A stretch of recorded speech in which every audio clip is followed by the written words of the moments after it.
Hi everybody and welcome back to Tails of Wanderlust. I'm Cass, this is Jasper. Napoleon is inside of Michael's house sitting in front of the fireplace, so I didn't want to disturb him. But today Jasper and I are going to bring to you 10 things I've learned while living in an RV. So if you're interested, stay tuned.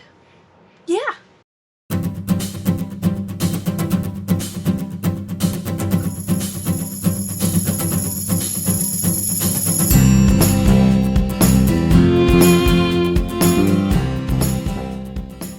So it is the holiday season and we are back here at my boyfriend Michael's house, spending some time with him, enjoying the holidays, and then we're going to leave the base camp parked for a while and do some traveling to go visit our families to enjoy Christmas and the holiday season. So while we're parked here, I thought it would be fun to go over 10 things I've learned while living in an RV. These are in no particular order, it's just the order that I jotted them down as I thought of them. So we're going to start with lesson number 10. When you are really within your comfort zone, anything outside your comfort zone can seem extremely intimidating. And what I mean by that is when I'm here at Michael's house, even just for a few weeks, and then I want to go back out in the base camp and go travel for an extended period of time, it is extremely intimidating, even though I've done this for 3 years, to pack everything up, hit the road, try to figure out where I'm going to fill my tanks, how I'm going to live off grid, where I'm going to spend the night, and how everything's going to work out logistically as we're traveling. So in the house, it's extremely comfortable, your water supply is there, things are very secure. Even with my experience, taking that leap and going out can be intimidating. But once you're out there, once you're exploring, it's not that much of a leap to go for a hike or to go driving down one of the roads and check something out. But all of that can seem a whole lot more intimidating when you're sitting in a really comfortable house. So number 9 on the list is you can get away with a much simpler wardrobe if you want to. Before living in the RV, I was also working in an office, so I had to have business clothes.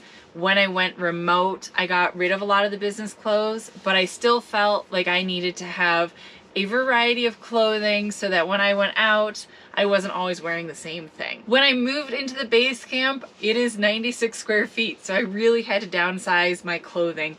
I got rid of boxes and boxes, and I just ended up keeping my most comfortable, most outdoor style clothing, and then I've added on to it as I go with things that I need. Over the last few years, I've realized what I like, how I like to look, and it is what it is. So I own 5 pairs of this same pair of leggings because they're comfortable, they have pockets in them for my cell phone, they're squat proof, and they're just simple black, so you can't tell that I'm wearing these same 5 pairs of leggings most of the time. Same with the tops, I just stick with wool long sleeve tops, basic tank tops, because it's comfortable, it's functional, and it's me. So over the last 3 years, I've realized that I'm not really into fashion, I'm not really into clothes, and that is perfectly okay. So if I want to wear most of the same thing most of the time, totally fine, and that's up to me. The other nice thing with having all of the same type of clothing, it's really easy to do laundry. You can just throw it all in the wash, dry it, and it's really easy to do. It's also much easier to get up in the morning and get dressed because I grab the same thing, I throw it on, and I go. So by not having so many different clothes and outfits and colors and all of this stuff, it's actually taken one thing off of my mind. I don't have to worry about getting up in the morning and matching what I'm wearing or seeing what I want to look like. I just go with what I normally wear, what's comfortable, and what works for me. And for somebody who's never really been into clothes or fashion or anything like that, it's a huge relief. I love it, and it's really a different kind of freedom that I didn't even know I could find. All right, number 8, there are less wild animals out there when you're boondocking than you would think. When I started boondocking, I envisioned having deer and elk and bear and hawks and eagles and everything all around all the time. It's really not like that.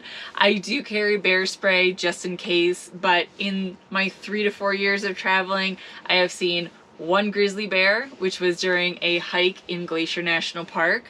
I've seen maybe 2 deer in my campsite total. I've seen a good amount of coyotes in the desert of Arizona, but they're usually pretty far away. And then for the most part, I see squirrels and birds. So when you're out boondocking, you're really not fighting off all these wild animals and trying to figure out how to live with them. It really is quite peaceful and quite safe. And number 7 on the list, there is something truly amazing about enjoying the silence of nature. So one thing I did not realize before I started boondocking a lot is how quiet it can actually be when you're really out in nature. When you're in the city, there's always cars, planes flying overhead, all of those things. But when you get out in nature, it is truly silent. And it's kind of freaky at first. It takes a little while of getting used to it, but once you're used to it, you'll start hearing the wind coming through the grasses or the branches, and you can hear nature around you and really take in the beauty of it and just the sheer silence.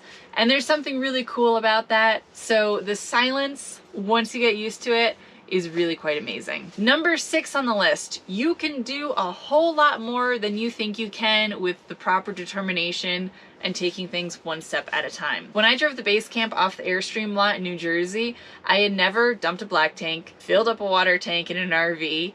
I had never towed an RV. I had never hitched one up, backed one up. I had never boondocked, gone off grid. All of that I was completely new to. And it was one of those things where I was determined to live this lifestyle and give it a try.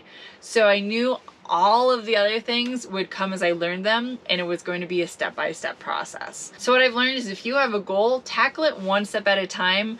Don't try to jump straight to the end. So backing up, for example, the first step I did was I took it to a huge open parking lot where nobody was around, and I tried to back it up into the parking lot lines and tried to teach myself that way. I actually ran out of daylight before I could get the RV properly in between the lines. I only used pull-in sights for the first 3 or 4 months. Then I tried to teach myself how to back up when I was out boondocking, because there's a wide open space, so you could kind of aim for different things and figure it out.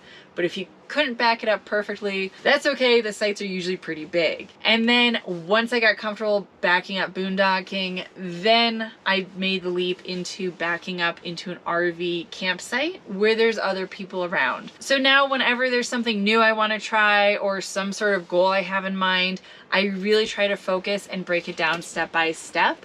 That way the big picture doesn't overwhelm you and it doesn't become too much, preventing you from doing it. Number 5 on the list, you can find community almost anywhere you go, and you can find an amazing community based on the hobbies that you do. So when I lived in an apartment in Austin, Texas, I found an amazing group of friends at the dog park when Jasper and I would go.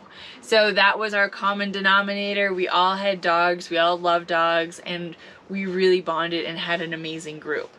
Out on the road, it's no different. You run into a lot of other travelers. All of the travelers have the same common denominator of exploring a new place, and they have that wanderlust and desire to travel. So when you're out there traveling, you can really connect with a lot of different people that you meet on the road. I've met some amazing people traveling, and having that community on the road makes it so it's a lot more fun out there traveling, but also a lot less lonely as well. All right, you're showing everybody your butt. Here you go. And number 4 on the list,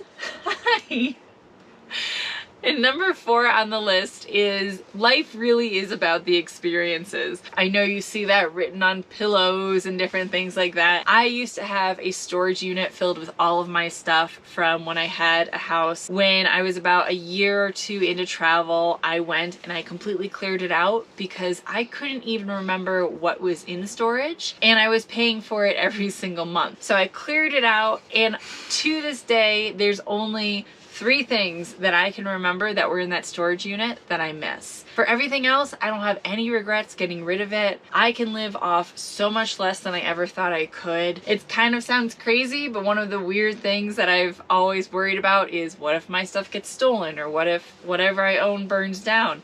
And when you have less stuff, you really have less to worry about. It kind of gives you a sense of freedom. And taking that money and focusing more on paying for experiences is absolutely worth it. For example, when I was in Idaho, I paid for a whitewater rafting trip. It was expensive, and I was living in Airbnbs at the time, which are pretty expensive, so my budget was really tight. So I almost didn't go on that whitewater rafting trip because I wanted to save the money, but I went, and I can still remember to this day that whole entire experience. It was so much fun. I met some amazing people, and having that kind of a day is so much more memorable than having more stuff. And number 3 on the list, things will go wrong, and when they go wrong, there are a ton of resources out there to help. Whether it's from a flat tire and the different roadside assistance to something breaking and Googling it or YouTubing a fix to it. I have found things definitely go wrong, but as long as I sit down, I concentrate, and I don't let my mind start to panic, you usually can find some sort of resource to help you through the situation. So don't let fear stand in your way and prevent you from trying something. All right, number 2 on the list. When you work a full-time remote job, you can have a lot more freedom than what you would expect. So I work your standard 9-to-5 corporate job. I was still living the same style life when I was working remote in an apartment as when I worked in an office. I just didn't have the commute every single day. But living in an RV has made me realize with mobile internet, you have a lot of freedom to change up your day, even if you're stuck to a 9-to-5 schedule. Whether that's living in an RV, or in the case of us driving back to New York for Christmas, Michael's going to drive and I'm going to work in the car off of the mobile hotspots. I can also work from hotels or Airbnbs. I can work out of the front seat of my car. So personally for me, even though I'm working 9-to-5, I try to make the work week feel a lot less routine and a lot less like work, and I try to enjoy the freedom as much as possible. Oh, dog farts. Oh, you really have an upset stomach, don't you? You're so cute, but it's so bad. Oh my gosh. And the number 1 lesson I've learned living in an RV is do what makes you happy. Yes, we can't do what makes us happy 100% of the time. We still have life responsibilities and have to work. But if there's something you really enjoy or you really want to give a try because you're yearning to do it, go out, try it, see if you enjoy it, and try to take some time and really commit to doing things that makes you happy. I used to scroll through Instagram feeds looking at pictures of people hiking in the mountains and camping, and I always was really envious and wanted to go out and do that, but I was stuck working. I honestly never thought I would be the one posting those Instagram pictures in the mountains and being out here enjoying it. It's still really surreal in a lot of different ways. But I'm very happy that I took the risk, that I gave it a try. And this guy and I have had some amazing experiences over the last few years, and I wouldn't trade it. So if there's anything you can do to chase some of those dreams, give it a try, because in the end, it can really be worth it. So those are 10 random things that I've learned living in an RV. If you have any questions on any of them, comment below. I'm going to get out of here because it smells like dog farts really bad in here and I need some fresh air. Thanks for watching, everybody, and I'll see you next time.